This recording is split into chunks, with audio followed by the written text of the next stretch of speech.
Sa motor na hindi gumagana ang signal light at saka busina at saka push button, ano ang problema? Meron namang karga ang battery. Ganito lang gawin nyo para matuto kayo sa pag-troubleshoot ng inyong motor. Una-una, itis muna natin ang ating battery. Ang motor na ito ay wala ng fuse, rekta na lang. So, very danger. And then, ititis natin kung meron siyang karga. Oh, tis. Ayun, meron namang karga ang ating battery. Ang lakas naman ng ilaw niya. Oh, ayan oh, umiilaw. So, bet wala siyang ano. On natin ang susi. Ayan oh, i-on natin. Ayan oh. Ayan, naka-on na. Wala rin indicator light ng neutral light. And then, wala ding signal light. Ayun, wala ding signal light. Ayan, pinapush button na natin. Wala pa rin. And then sa right ng signal light, wala pa rin. And then, push button. Wala pa rin. Ano ba ang problema sa ganitong sitwasyon mga kaibigan? Panoorin nyo at ituturo ko sa inyo ng step by step kung anong dapat natin gawin. Pero huwag makalimot mag-follow and share. Tingnan muna natin dito. Ang una nyong gawin, hanapin nyo ang kulay red na wire. Ito yung galing sa battery. Tanggalin muna natin yung electrical tip. Ayan na mga kaibigan, natanggal na natin ang ano. Tingnan natin kung iilaw. Ay ibig sabihin mayroong nakakarating na supply galing battery. So ano bang problema?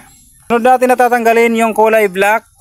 Dito sa ating susian, dito sa ignition switch, mayroong 4 na wires, pula, green, and then blue na, black na may stripe niya puti, siya yung kill switch natin. At ang solid na itim.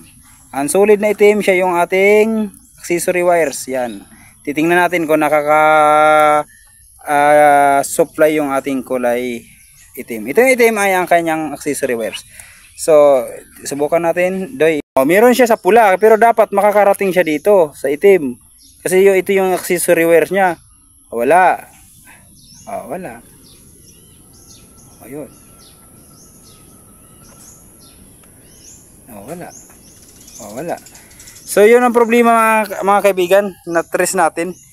Ang susi niya, hindi siya nagpa-function. Hindi siya naka-on, hindi laging off siya. So, ang ginawa natin mga kaibigan as temporary dahil hindi na gumagana yung ating ignition switch. Okay, nagtap tayo ng wires dito sa kulay pula na galing sa ating battery. And then kinuha natin ang solid black. Ayan o, solid black niyan. Sinsya na kayo sa kamay ko, sobrang dumi. Yon, kulay black at saka ibabalik na natin kaya meron tayong gagawin dyan. Ayan na mga kaibigan.